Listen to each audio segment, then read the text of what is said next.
Za kraj, bombon ili možda žličica kreativnog ludila. Fizičar i profesor sa Švicarskog instituta za tehnologiju u Luzani, Davor Pavuna. Mediji vas vole, ekonomisti baš i ne, pa čak i dio vaše vlastite struke. Ekonomisti ponajprije zato što imate, blago rečeno, malo drukčiju viziju ekonomskog razvoja i budućnosti. Dakle, mainstream ekonomisti bi cementirali postojeće stanje u kojemu je financijski kapital bog. Što vi kažete? Pa ja kažem samo jedino istinu jer imam činjenice. Ono zašto su neki u sukobu sa mnom, jer nažalost, pogotovo u ovoj zemlji gdje vlada uglavnom mitomanija i nekakve floskule, nemaju brojeve, nemaju činjenice. Zašto ja imam činjenice? Ja sam profesor fizike na Švicarskom institutu za tehnologiju već 30 godina. Možete misliti koliko sam studenta odgojio i oni rade za svjetske financijske institucije, uključujući po najveće banke koje su uglavnom u Švicarskoj plus u New Yorku. Investicije u tim mjestima rade fizičari i teoriju korelacije dolazi iz fizike i ta znanje iz fizike. Prema tome imam primarne informacije. I da kažem jednostavno za gledatelje, u standardnoj nekad ekonomiji biste prodali olovku, dobili novac i bila je razmjena, da kažem, dobara koja se provodila kroz novac koji je bio normaliziran na zlatu. Danas ekonomija ide kroz takozvane derivacije, gdje vi možete kupiti čak dug neke zemlje i petljati sve drugo kroz, naravno, burzu. To rade fizičari, rade kroz kompjutere. To ne znaju čak ni bankari. I te informacije ja imam direktno kroz moje studente i naučim kako se te manipulacije rade. Nažalost, i FITO, imate doktorate. Svjetski centar, među ostalima, je, kao znate, u Bazelu za koordinaciju banaka, a konkretno u Cirihu imate centar kriza švicarskih banaka koji vodi fizičar, ponavljam fizičar, profesor dr. Sorbonne. I neki od mojih studenata i prijatelja su tamo doktorirali. Plus smo imali kolokije. Dakle, mi znamo o tome dramatično više, nek se ispričavam svima, nego vjerojatno čak direktori banaka u Hrvatskoj. Prema tome nemate informacije, da imate informacije znali bi da Italija neće nikad vratiti 2000 milijardi eura svoga takozvanog duga, kao ono što neće ni Grčka 350 do 500 milijardi. To su toliko nemogući brojevi da u odnosu na njih hrvatski dug red veličine 50-60 milijardi eura je naprosto smiješan, a još je sve skupa smiješno kad znate jedna Apple korporacija ima okrete oko preko 500 milijardi eura, a nije ni postojala kad sam ja ovdje završio studije. Prema tome, ljudi, nabavite informacije, onda kritizirajte Pavunu, a do tada bolje da svi šutite. Zašto kažete takozvani dug? Ako imate mali dug i nekakvu anomaliju, onda ste lopovi, stavite u zatvor. Ako je dug ogroman, kolosan, da dugujem nekome par milijardi, držali bi me za partnera. Dakle, danas smo institucionalizirali lopovluk i to međunarodni, uključujući državni lopovluk. E sad, to se ne smije javno reći, a to je za političare vrlo vruća tema, iako oni to svi znaju i oni su isto također ucijenjeni. Međutim, mi to znamo. I budući sam fizičar, otkačen, dakle nominalno lud, kako ljudi misle, što nisam. Mi te brojeve znamo, mi te sve situacije znamo i mi znamo kako međunarodna grupa, što ja zovem bankaroida, ne bankara, financijski taj okoliš vara. Koliko ih je? 32.000, čak je objavljeno. Mediji objavljaju, ali stidljivo. Međutim, niko se ne usudi reći istinu. Ova financijska civilizacija je realno u tom klasičnom ekonomskom smislu propala. Balans se drži ili je svima u interesu se drži. Dakle, odnos dolara i eura se poslaguje, euro spašavaju koliko mogu, mada je sada neki dan pala i Credit Suisse, druga najveća banka u Švicarskoj, 40%, ne pričam dalje. Kinezi imaju interes održavati koliko toliko Ameriku, barem do idućih izbora i tako dalje. Prema tome, to je jedna umjetna politička dinamika, a financijski dio, oprostite dame i gospodo, ne vode ekonomisti, ne vode šefovi banaka i bankari, vode fizičari i matematičari. Ok, da bi se takav sustav održao, to podrazumijeva i dalje da računamo BDP. To pak znači da neprestano generiramo uvijek novu potrošnju. Potrošnja podrazumijeva i trošenje resursa. A u ovoj 3D stvarnosti i planeta i resursi su ograničeni, barem tako kaže fizika, zar ne? Mladi su shvatili, mi ne možemo živjeti model, jer smo svi hipnotizirani u američke modele 50 godina, svako ima kuću ili dve, svako auto ili dva, telefoni, dakle što ste rekli, broj resursa. I mladi su sad počeli dijeliti. Zato imate ove nove kompanije tipa Uber, imate sad sam čuo čak i u Zagrebu se pojavljuju nekakve nove stvari, imate čak dijeljenje autobusa, nove autobuse diljem Europe. Cijela će se civilizacija promijeniti. Na koncu budimo odmah direktno jasni. Vi možete u Zagrebu platiti sve kroz telefonček i svud u svijetu. 75% pučana planeta već ima ove telefončeke. Kaže, bit ćemo čipiranima. Već jesmo čipirani, ali ih i svi imamo. To se sve snima. Jel? Prema tome vi možete danas sve raditi kroz taj telefonček, a svi ga imaju. Ponavljam, 75% ljudi planetarno, bit će uskoro svi. I onda kroz to možete kompletno koordinirati financije. I onda toga više nemate potrebu za bankom. Vi možete raditi financijsku zadrugu. Šta je zadruga? Pa ko moja obitelj? Zar vi mislite da je mom svima uzmem kamate? Dakle, meni kogod je uz obitelji u našem budžetu, uzme koliko treba i dogovaramo se dinamički. Na isti način vi možete kroz telefon napraviti zadrugu i jedne drugima dati novce. Mladi to već rade. To je ta nova civilizacija koja je cijela civilizacija podjele, raspodjele, ali to nije komunizam. Dakle, vi tvrdite da se nekakve promjene i na razini svijesti i na materijalnoj razini ipak događaju. Količina informacija u jedinici vremena je strašno gusta i svi smo prebombardirani informacijama, ali mladima je to prirodno. Gledajte da se gledatelji nasmiju. Danas mladi više nemaju samo ovako jednu igračku. Vi vidite, recimo u Soulu, u Koreji imaju po dve. Još priča s prijateljem. Dakle, mi imamo neke mlade, jednu novu civilizaciju. Oni su bitni nego mi, uz dužno poštovanje za nas. Oni svi rade, Bog Štefek, da, čuj Pepica, da, aha, je, okej, budemo, i rade ovako. Dakle, oni su svi multitasking, svi su postali kao žene to mogu raditi, ne, u par kanala. I naravno da oni više ne trebaju ovu civilizaciju. Naša civilizacija je bila, ja hoću, ko ovi naši domaći faraoni, orangutani i ovi drugi, ja hoću imati to, ja hoću imat, kao i šefovi. U našoj civilizaciji šef kontrolira radničku klasu, šef dominira, on je pravi šef. Ne, sad je lider. Šta je lider? Lider je karizmatička osoba koja svakom dava punu samosvijest, kao Richard Branson. Čak i kaže uzmite odmor kad hoćete.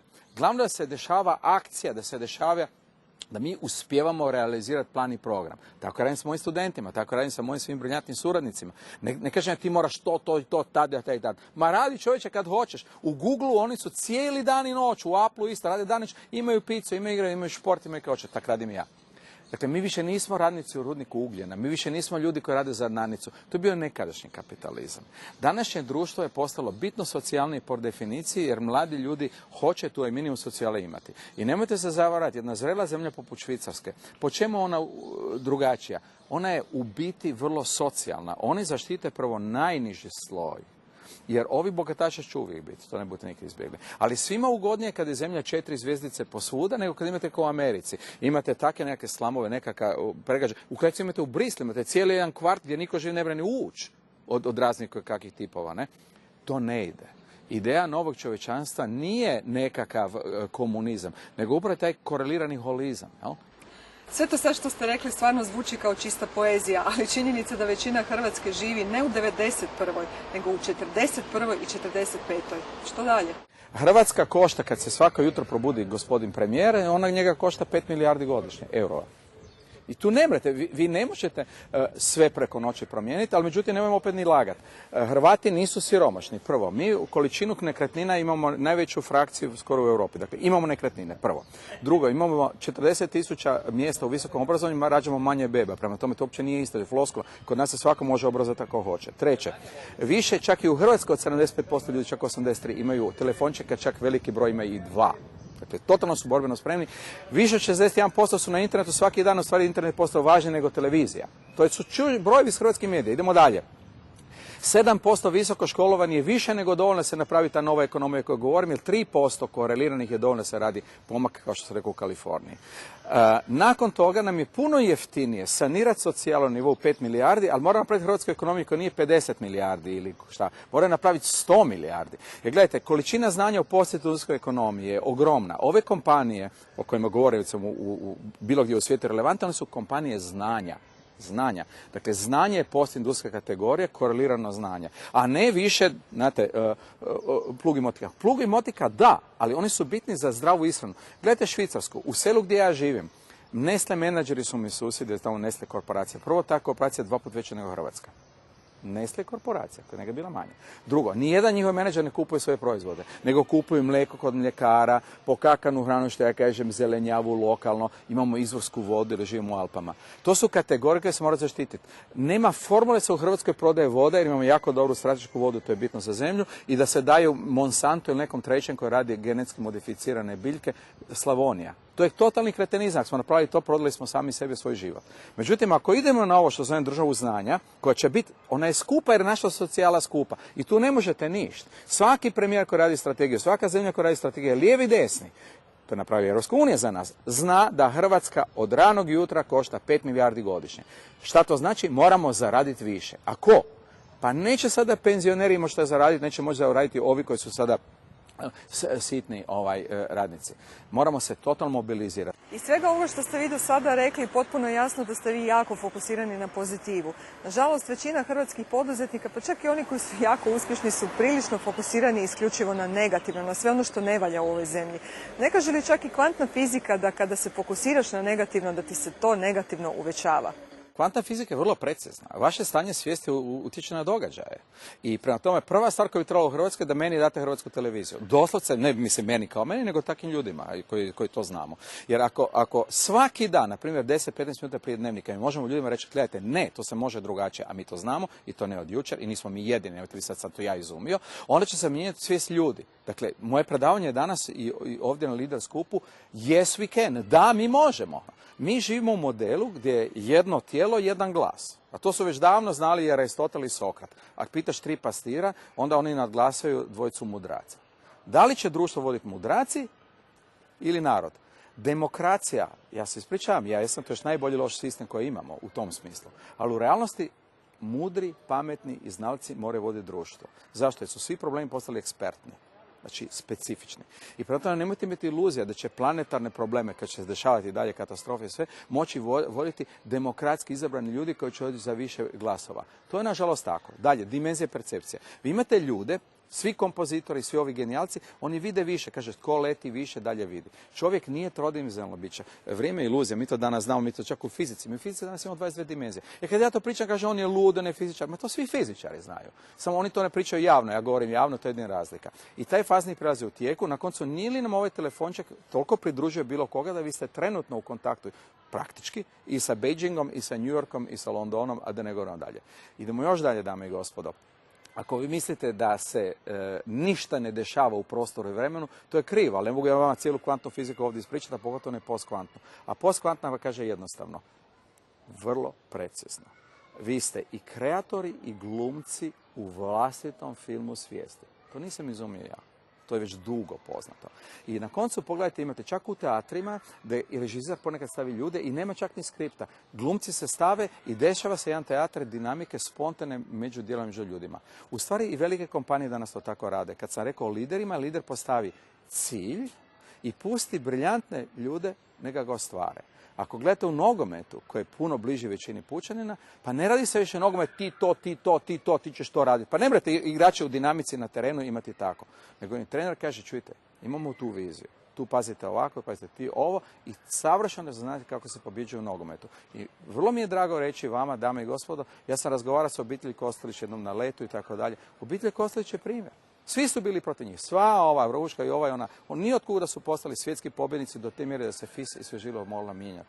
A imate i primjer Hrvatske nogometne reprezentacije koja je izvanredna za ovako malu neorganiziranu zemlju. Po tome mi to možemo, pitanje da li hoćemo. A šta nam treba? Gledajte šta nam treba. Treba nam mediji da se preokrenu. Ne da su negativni. Mene totalno ignoriraju nekakvi mediji namjerno, jer sam ja tobož drugog svjetonazora. Pa nisam križao, sam hvaljen Isus i Marija vjernik. Imam pravo na to kao svaki drugi. A s druge strane da znam. I treće, da imam Hrvatsku televiziju redovno sa znalcima koji su tu, mi bi prehipnotizirali naciju, jer oni su krivo hipnotizirani svi skupa, uključujući takozvane šefove. Jedan priličan dio znanstvenika iz vašeg vlastitog faha, dakle i fizičari, vas ne vole, odnosno zamjeraju vam zato što ste u istoj rečenici povezali fiziku, vjeru u Boga i Božju česticu. Prvo, Božja čestica nema veze s tim, to je čak u Čarli bilo u početku đavljava čestica i Božje stavio jedan svećenik, pa su dečki iz fizike to uzeli. To uopće nema veze s tim svi skupa. Drugo, ovi koji to pričaju su naravno totalni neznalice, takozvani redukcionisti.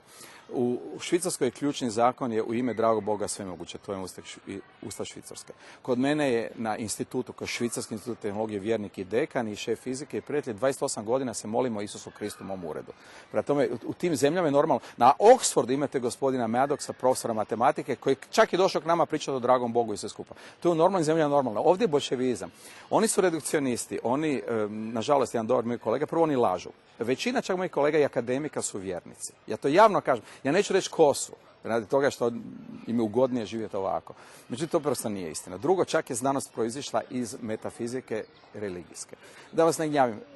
Potpuno je legitimno da su nevjernici, mnogi ljudi s kojima ja radim su nevjernici. To nema veze u znanosti, mi imamo pravo raditi sa vjernicima i nevjernicima. A da svatko vjeruje, samo pitanje šta vjeruje. Prema tome, to me jedino u Hrvatskoj pitaju, nigdje drugdje. Prošli tjedan sam bio u Turskoj, ma kakvi. prema tome to je zastarjelo pitanje iz prošlog stoljeća, a ako mi ne vjeruje nitko, dragi gledatelji, slušajte, svaki čovjek u ovoj sadašnjoj civilizaciji, jer nismo još napravili tu znanost do kraja, da živimo skoro vječno, će umreti na skali 100 godina. Prema tome ovi nevjernice budu vidjeli istinu onog trenutka kad odu kroz takozvanu smrt. Ako ne žele čekati, nek pročitaju, imate najmanje 3000 knjiga. Ja sam ih proučio, oni nisu. Prema tome vi razgovarate sa jednim znalcem koji se zove Davor Pavuna i glavna poruka, ja vas volim. Jer ja sam napravio ono što treba čovjek napraviti, to je oprost samom sebi da bi mogao širiti ljubav. Hvaljeni su si Marija.